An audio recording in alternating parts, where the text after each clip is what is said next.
So as Jesse was saying, and here I've logged in as a supplier. So in my past, one of the big challenges I'd have, and I think I've written an article about this, right, is day number one, I walk into a new business. I've been brought in to really help them with their payables issue. They're really behind. Half of their business is with one specific supplier. So they were a dealership model. Within a month, the CEO of my new company gets a call from our biggest supplier saying, "Hey, we're going to put you guys on hold because we're behind, so behind on payments." Right?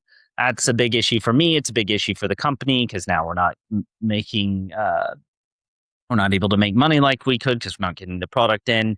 Um, but that's a kind of a fire drill you have. And then, so what's my job on that side? I've got to go figure out what's causing these issues. I'm less than a month in. I'm just trying to figure out even where things exist in the system. So having something like this, and what this is a supplier side, but having this on the buyer side too, but having a direct insights into what the issues are by supplier are key. Because if I take that, and of course that was a huge supplier of mine, but now multiply that by 3, 4, 5,000 suppliers, however many you have, each time you typically have to go do some kind of evaluation. And that only happens when there's some kind of fire or some kind of issue with that supplier. So when I think about that interaction, I want to change that. And so here, when my supplier can come in and see what's going on, they are told immediately what the issues are. So they're saying, "Hey, there's issues with freight. That's like 35% of your issues. You're also not putting POs on your invoices. That's adding 2 days to your process time." I have all of this data from my entire interaction with my supplier. So now I can get down to the issues of what's actually causing this. So I'm now proactive. But I can scale this because now this is presented to all of my suppliers instead of me, picking, okay, I think this is the supplier we should focus on. Now they all have this information. And part of this comes from the fact that I have full process and the ability to manage like the dispute process, which I'll go into in a second. But as you can see here, my supplier, I've landed at a dashboard. I can actually see my different customers. So if multiple are using, I have one login. I can see everything. I can scroll down, and I've got a full suite here, which means things like dynamic discounting and supply chain financing are all available to me. So I could come in and actually accept offers on my invoices and receive payment early. And of course, I can get payment early because invoices are automated to fullest extent and continue to be improved because I've got insights into this. Now, I mentioned dispute process. So from a supplier view, you can see I've got some open tasks. Now, I've worked with and worked for companies where that company short pays if you don't match the PO. I've worked with other companies and worked for other companies that, well, we hold on to the invoice and we don't pay until it's resolved, and then we'll make the final payment based on the resolution there. Both of those create a huge issue for both sides. Because now I'm trying to work with an AR team and an AP team. Neither of them usually own what actually caused the issue, right? There's somebody else in that link. But the reason I bring this up and kind of the variability of this is the system is entirely configurable, so I can manage these issues as they come in. So for instance, if an invoice is missing a PO, that may be a pretty standard rule I have.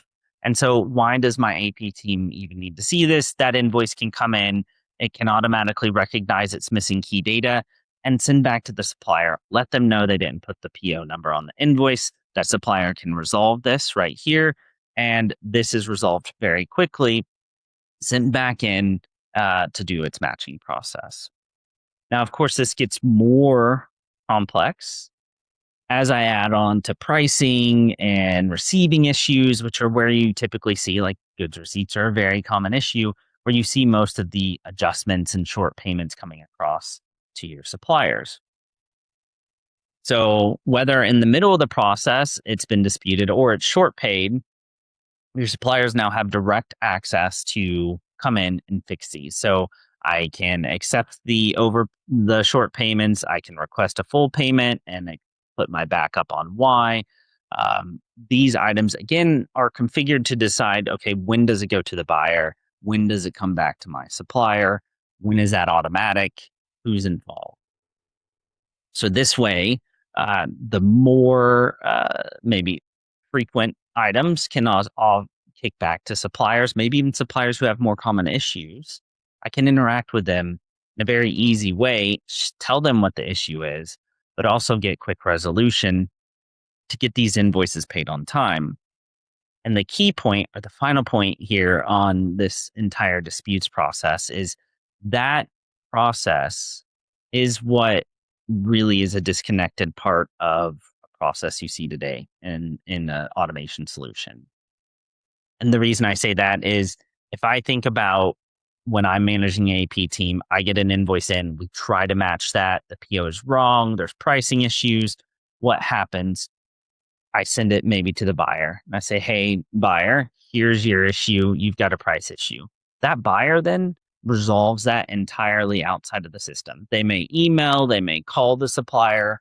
I don't know how that typically gets resolved from an AP side. So eventually it gets fixed. And then I see that invoice move on and pay, which, okay, fine, I've got it paid. But now in a traditional system, I don't have insights into what caused the issue fully and how it was resolved. So if I go back to my dashboard, this is where this full interaction really is solved because now I see, okay, here's the communication back and forth with the supplier. Here's how it was fixed. Okay, now next time we know that, adding freight charges when you're not allowed freight is adding 7 days, and it's a huge piece of your issues, your challenges.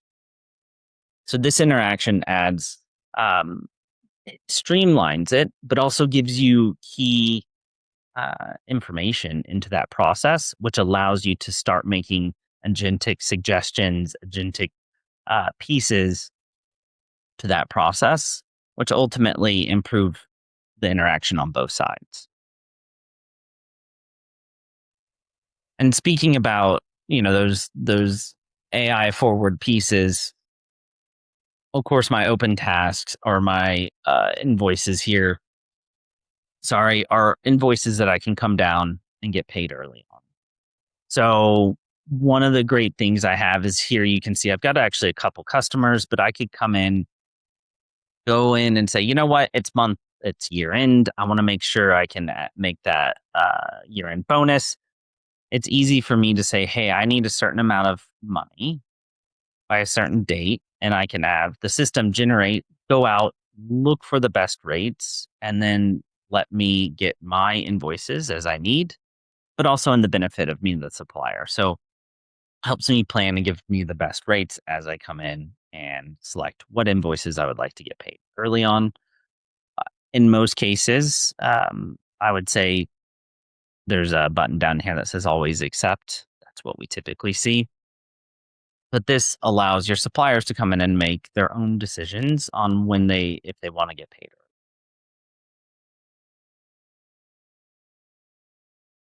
Now I'm going to switch over to the buyer side of things. So very similar to um, the supplier side, right? The suppliers given insights, which I think is a very new and unique thing, right? Suppliers are typically not given like, here's how you can do better. Here's things that would get you paid earlier. And here's a way that you can get paid earlier. On this side of things, I'm giving some real insights into my team. So I've logged in as an AP leader.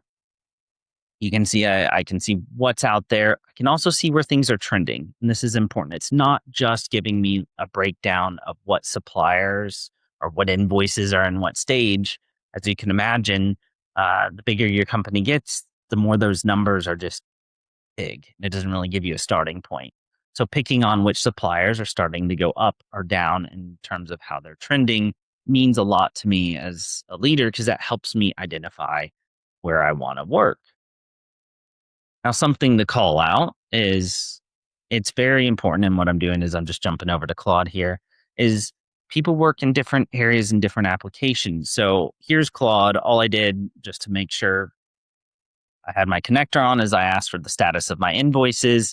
It's come in, it's read those. But say I work I'm managing AP, whether I've got a scheduled job or questions, or maybe I work out of Claude quite a bit, or any of the AI tools, I can come in and ask questions or say, group this by supplier. I can't type and talk.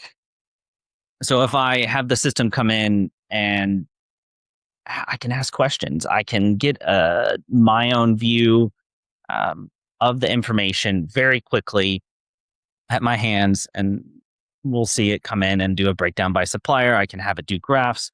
My point being is, whether I'm using the native application, whether I'm interacting with Claude, having the system pull information wherever my data lives or whatever I prefer to use and interact with, it's out there.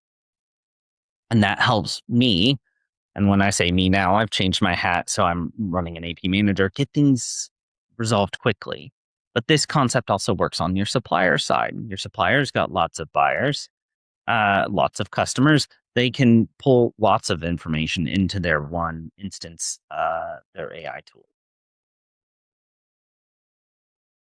Now, direct commerce, obviously, we're managing the full AP cycle. So invoices are coming in from all my suppliers. They're coming in from different channels. Whether it's EDI or e-invoices, or all the way down to something that's like handwritten, or bringing that invoice in, capturing the data, extracting the data, going through validation points, whether detecting potential duplicates and all those kind of fun things, right? We want to make sure that this is valid information, valid invoices. But then, of course, we're going through different flows, right? Do I get an invoice approved? How is it getting approved? What are the structures of those approvals? That's all happening inside the system. Same thing with matching, which is a big piece, right? I want to come out, I want to figure out how to match those invoices. Obviously, as we all know, whether it's items, let me just pull up an invoice here and price variance. Um, Obviously, an invoice ends up in an exception when there's an issue. What is that issue? There can be countless issues, right? But there's pretty common themes, right? Missing goods receipts, there's bad POs, there's bad item numbers. Those items go through a full matching process. You can leverage AI through that, so you can make intelligent matching decisions to drive up your matching rates. But what you really want to do is tell who needs to do what. And this goes back to the configurability. So, do I like to review price issues internally first? Then I can have it route to a buyer, and the buyer can come in, they can review it. So it's going to give me a summary of items. I can go down and review the specific items that are matched or have issues. But let's say I am the buyer. We have chosen in our process to review this. I can actually create a dispute and say, hey, these I'm not accepting. And now this sends back to my supplier, and my supplier can resolve this. They can either provide me context on why they build this, give me a backup of an email saying, hey, actually, you emailed me and we confirmed this. You forgot to update your PO. Happens a lot, right? Or on the other side, they can say, oh, whoops, and they can accept the short payment. Or even I can set this to be disputes after the fact, meaning we're short paying and let my suppliers come in and request repayment on items that I have short paid. Because in experience, I see it's split. Some companies short pay a lot. Some companies, we don't short pay, but we don't pay. And there's some in between too. So there's configuration settings for that. But the idea is, now this interaction isn't just going to a buyer and then that's all email. It gets lost. Everybody has visibility to it. You know where invoices are sitting. Even on the supplier side, they can see what's sitting with them, what's waiting on them, so you can get that resolved. Of course, I'm presented with my tasks. These are just things that are assigned directly to me. Disputes are items that have been disputed, so I can come in and take action on those and resolve those. And if I go into my settings, I think this is the key part, as we had on my starting slide, is one of the big challenges I see as you roll out AI is, one, trusting it, right? Understanding what's it doing. Can I trust where it's headed? But the other piece is, okay, there's a lot of learning or a lot of tools in there that it's picking up and it does some incredible things. But I would really like to know, especially from a finance and control side, what those rules it's writing are. You don't want to just send something out to an AI every time and let it think about it. You want to write rules and have the AI help you guide and write those. And so here I can actually see what's been written in my rules, meaning the system's come in, it's learned how I'm processing, it's learned how I'm routing. Of course, these things really help during implementation because you're not having to spend a lot of time building out rules, which you can absolutely do, but I can also see them. And the reason this part's key is okay, we've restructured the company. I don't like how this rule is. I can come in and make changes on my own, pause rules, remove rules. All of that's auditable too. And so it's no longer just a black box of like, hey, how does the system figure something out? I have visibility to that. And that visibility is a huge piece to one, my peace of mind, but two, controls around how my payables are flowing. And then to lead into that, of course, I can build and add all these new workflows. But what I can do is have a conversation. So if I want to come in and say, all right, I want marketing invoices going to the marketing director, the system's going to be like, well, what, please help me define these. But this kind of conversation, build out a workflow, is really the conversation you probably just had with somebody in the org saying, like, hey, this invoice needs to go there. And I'm like, okay, well, which rule and where, right, is what your traditional approach is. Well, now I don't have to worry about that. I can come in, I can write this rule. This rule now becomes visible to me.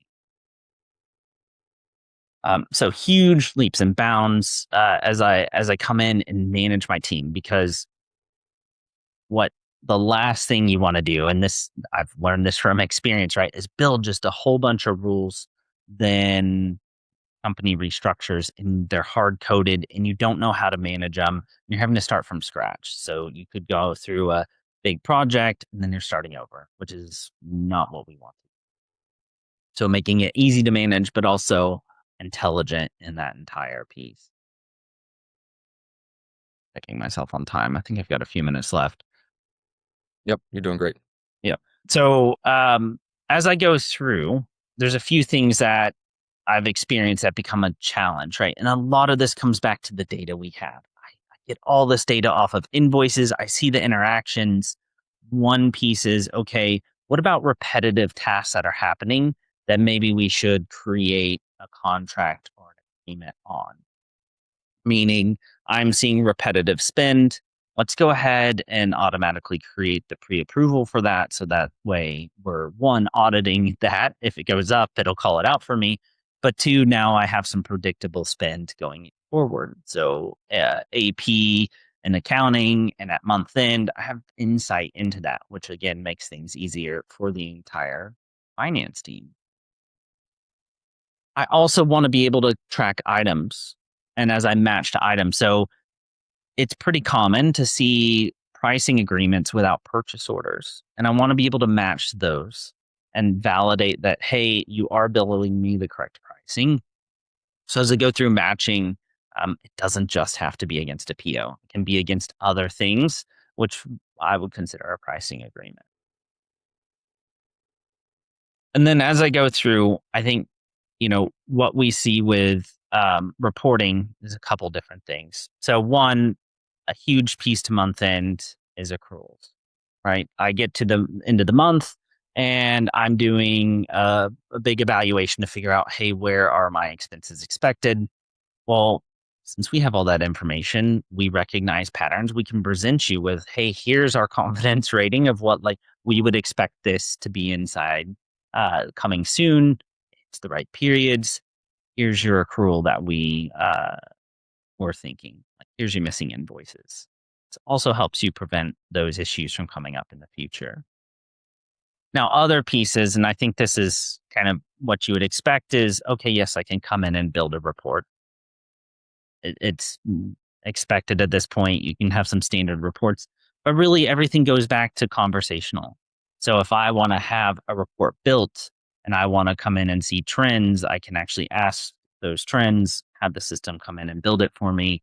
So again, we're going towards more conversational and easier to use. And I think this um, comes down to just where you're seeing things evolve and back to, okay, when I have an AI native strategy and I've had the opportunity to build something in today's in today, I have so much more tools at my fingertips that I can place inside a system that help, which is my ultimate goal, to get an invoice from one end to the other, basically in the door and then out the door, or ready to be out the door as fast as possible. These are all just tools that help me get there. So with that in mind, again, I'm bringing in invoices from my suppliers from whatever channel they come in, whether it's been taken a picture on a phone or whether it's been sent in through EDI in a much more structured format, does not matter. That invoice comes in, it goes through an approval, a review process, it's validated up front so we can reject things up front, send that back to our suppliers with true information on why it's happening. I let my suppliers know what their trends are so that way we can prevent that issue from happening again. And because it's presented to every supplier, it's a scalable process. It's not something I'm doing in the back office for my top 20 suppliers. Now they're all seeing how they get paid because everybody who's run a payables team knows that they have somebody that they meet with weekly or monthly because it's a supplier that's having challenges. I can present them with this and they can log in whatever they want. They can see this, they get emails and notifications. This all helps me get an invoice from beginning to end. And then ultimately, I've set them up for the opportunity to make an early payment and get that invoice or that money in even quicker if that's what they choose. Um, Ultimately, fully automating my payables, which is my final goal here.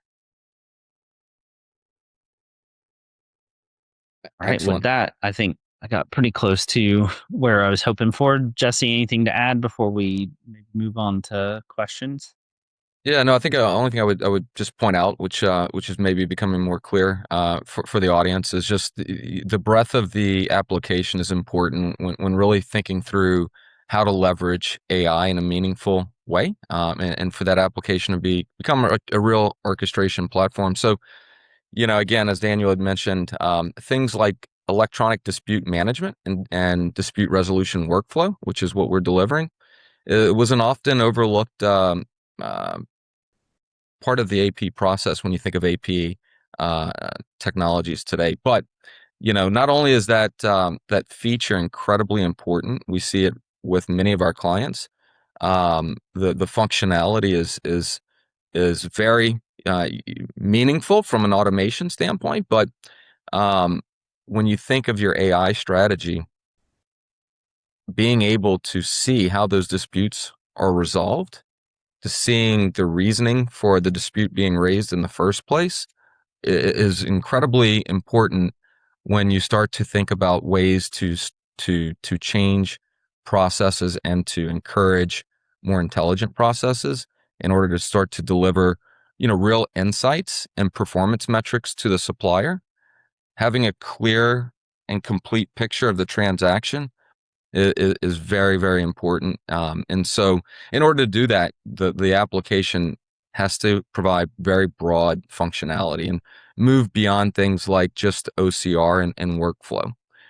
So it really needs to be a true end-to-end AP application in order to leverage a meaningful AI strategy.